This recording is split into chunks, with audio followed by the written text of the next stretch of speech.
Best friend আমি না আর বাঁচবো না রে। ডাক্তার বলছে আমার দিনটা 24 ঘন্টা শুধু টাকার মধ্যে থাকবে। আমার না অনেক টাকার প্রয়োজন, কিছু একটা ব্যবস্থা করবে। শরীরটা অনেক খারাপ করতে আছে, রক্তে টাকা নাই, কিডনিতে টাকা নাই, হার্টে টাকা নাই, খাইতে হলেও টাকা নাই।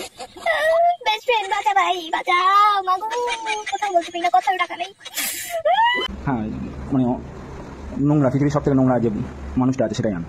এটাই তো চেনেন আপনারা আমাকে, না সেটাই আমি। তো যাই হোক, আজকে একটা জিনিস মানে নিজেকে ভীষণভাবে মানে হার্ট করেছে, সেটা হচ্ছে আমার নিজের মায়ের পেটের বোনের সাথে আমাকে বাজেভাবে জুড়ে দেওয়া হয়েছে, ঠিক আছে। তো যাই হোক, এই জিনিসটা, এই ধাক্কাটা আমি সহ্য করতে পারছি না, পারলাম না। মানে আমি এটা মানে এই মেসেজটা দিতে চলেছি, জানি না আজকের রাত্রে আমার লাইফের মধ্যে আমার বর্তমান পরিস্থিতি, আমি এটুকুই বলতে চাইছি যে আমি জানি না আমার কী হবে। কারণ আমি সত্যি আমার লাইফ নিয়ে খুব প্রবলেমে পড়ে গেছি এইসবের মধ্যে জড়িয়ে। সত্যি বলতে আমার লাইফটা পুরো শেষ হয়ে গেছে।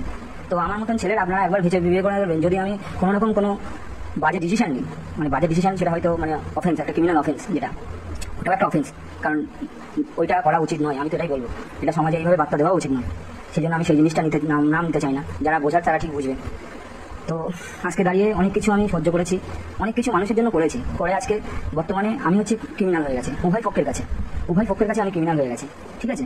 আমাকে এমনও সব মানে থ্রেট দেওয়া হচ্ছে যে আমাকে, আমার বাবা মাকে জেলে ভরে দেওয়া হবে, ঠিক আছে। তো এখন বর্তমান পরিস্থিতিটা এটাই যে আমি এমন একটা মিডলম্যান যে আমি যেদিকে যাবো সেদিকে পাল্লা ভারী, সেদিকেই সব কিছু মানে কেস ঘুরবে, এটাই হচ্ছে ব্যাপার। তো ঘটনা হচ্ছে আমি কারোর সাথে ধোকা দিতে পারবো না, আবার এদিকে আমার নিজের বাবা মা আর আমার নিজের সম্মানটা আমার কাছে দাবি। আর একটা জিনিস, আমার বাবা মাকে তো আমার জন্য আমার বাবা মাকে জেল খাটাতে পারবো না। হ্যাঁ, উনি বলেছেন, একজন বলেছেন, তা সেটা সে পারবে না, সেটা আমি ভালো রকম জানি। সেটা আমাকে বাচ্চা ছেলে মনে করে হুমকি দিয়েছেন, ঠিক আছে, এক দাদা। যাই হোক, আমি আপনাদের কাছে এটুকুই বলবো যে মানুষ সবসময় মিথ্যে কথা বলে, কিন্তু শেষ সময় এসে কখনোই মিথ্যে কথা বলে না। আজকে যে আপনারা যতটা নোংরাভাবে আমাকে, আমার ফ্যামিলিকে জেনেছেন, অতটা নোংরা আমি নই বা আমার ফ্যামিলি নই, ঠিক আছে। আমি পরিস্থিতির শিকার। আর এর বেশি কিছু আমি বলতে পারলাম না, কেন জানেন? এর বেশি কিছু বললে কেউ ভাববে যে আমি হয়তো মায়ের থেকে সন্তান কেড়ে নিলাম, ঠিক আছে। মানে কাউকে তো এটাই বোঝানো হয়েছে, তো সেটাই হচ্ছে ব্যাপার। তো আশা করি এটাই আমার মেসেজ ছিল সবার কাছে, যে আপনারা এটা করলেন তো শুধু চ্যানেলের ভিউজের জন্য, এটা ঠিক করলেন না। দিদিভাই বা দাদাভাই যেই হন, ভালো করলেন না। আপনারও একটা দাদা আছে বা বোন আছে, তো একবার ভেবে দেখবেন। একটা মানে আমি তো ওয়াইটির মধ্যে মানে এটা নই, আমি কোনোভাবে ইনভলভ নই। সেই জায়গায় দাঁড়িয়ে একটা ছেলেকে এইভাবে পার্সোনালি অ্যাটাক করলেন। আর আজকে সব থেকে বড় জিনিস, আজকে 7 মাস ধরে এর থেকে অনেক কিছু সহ্য করেছি।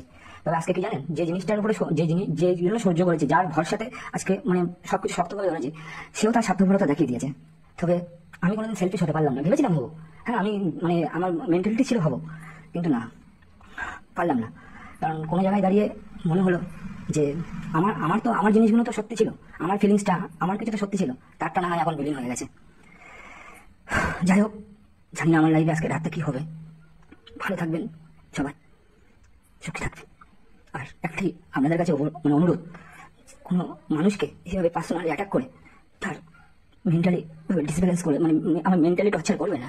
এটা আপনার কাছে মানে আপনার আমাকে অনেক গালাগালি যারা ভিডিও বানান বা অনেক ছোটো বড় কথা বলেছেন, আমি দিদি ভাই বলেই বললাম বা কাকিমা বলেই বললাম, অনেকে মায়ের বয়সী আছেন, অনেকে দিদি বোনের বয়সী, তো তাদেরকেই বললাম সেরকম করবেন না। কারণ দিন শেষে আপনিও একটা মানুষ, আমিও একটা মানুষ। ভাববেন যে এই কথাগুলো যদি মানে আপনিও জানেন যে এই কথাগুলো কোনো ভিত্তিহীন, শুধু চ্যানেলের ভিউজের জন্য বলে, তাহলে আপনার উপরে কি যায়? কারণ আপনি এই জিনিসটার মধ্যে অ্যাডিক্টেড, ইউটিউব জিনিসটার মধ্যে, এটা আপনার ইনকাম, সোর্স অফ ইনকাম, আপনি চলতে পারেন, কিন্তু আমি কি করে শিখবো? যাই হোক, কথাই কথা বলে, ভালো থাকবেন সবাই, টাটা। আর ভয়েসটা শুনলে তোমরা, আসলে ফোগলা এতদিন সবার কাছে তো ম্যাও ম্যাও করে বেড়াচ্ছিল আর নিজের দম দেখিয়ে বেড়াচ্ছিল। ফোগলা, তুমি জানো না কার পাল্লায় পড়েছো? রাত ভরে তোমাকে জিনা হারাম করে দেবো, বুঝেছো? জিনা হারাম। ফোগলা, তুমি যা শুরু করেছো, তুমি জানো না কি হবে আর কি হতে চলেছে। কেননা তুমি যেটা নিজেকে নিজে ভাবছো আমি ওই হস্তি নষ্টি করে বেড়াবে, একটা সংসার ভেঙে নিয়ে তার মেয়েকে নিয়ে পালিয়ে যাবে, তুমি নোংরামি করে বেড়াবে, আর তোমাকে কেউ কিছু বলবে না। কালকের কমিউনিটি পোস্টটা কে দেখোনি কমিউনিটি পোস্টটা ভালো করে দেখে নিয়ে যাবে আমার কমিউনিটি পোস্টটা, ঠিক আছে? আজকেও একটা বড় ধামাকা দেবো, শুধু ওয়েট করো ফোগলা, শুধু ওয়েট করো। তুমি শুধু ধামাকায় ধামাকা পাবে, শুধু ধামাকায় ধামাকা পাবে। আজকে যখন ওই কমিউনিটি পোস্ট দেখেছি, তোমার পুরো মানে নিতে পারছো না, তুমি নিজেকে নিজে শেষ করে ফেলবে। ও মাই গড। তা আবার ইনস্টাতে গিয়ে বলেছো, কেন তোমার ইউটিউব চ্যানেল কি হলো? নিয়েছে তার নামে সিমটাও তো তোমার, তার কাছে যে সিমটা আছে তাও তোমার। তুমি চক্রান্ত চালাবে, তুমি ভাবছো যে আমি অনেক কিছু করে ফেলবো। ফোগলা, তোর ওই কামলার ভেতরে মুড়ি মাখিয়ে খাইয়ে দেবো আবারও, বুঝেছিস? ওই কামলাকে তুই যা খাচ্ছিস, চুষে চুষে খাস না, দেখেছিস? গুগু দেখেছো?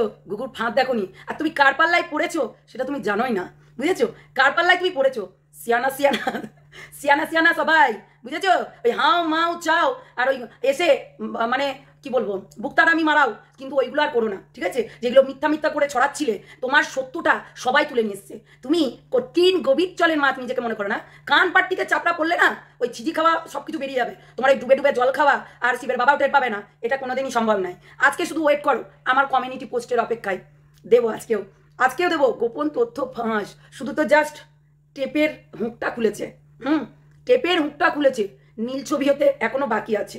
ওয়েট ফুগলা, ওয়েট অ্যান্ড ওয়াচ। অনেক ডুবে ডুবে জল খেয়েছো, ডুব মেরে জল খাচ্ছো এখনো পর্যন্ত।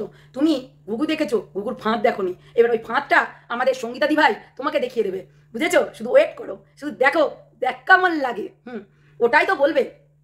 যখনই ধরা পড়ে যাও, যখনই সোশ্যাল মিডিয়ায় তোমরা তোমাদের কেচ্ছা হচ্ছে ধরা পড়ে যায়, তখনই বলো আমার আর বাঁচার আশা নেই, আমার আর জীবনটা শেষ, আমি আর পারছি না। এটাই করো, নাটকবাজি কম করো, ঠিক আছে? ফোগলার পর্দা ফাঁস, সত্যি কথা বলতে। চলো টাটা, আসছি। রাত্রি 2, 3, 4 আর আমার কমিউনিটি পোস্ট দেখবি আর জ্বলবি, বুঝেছিস? চল খেলা হবে।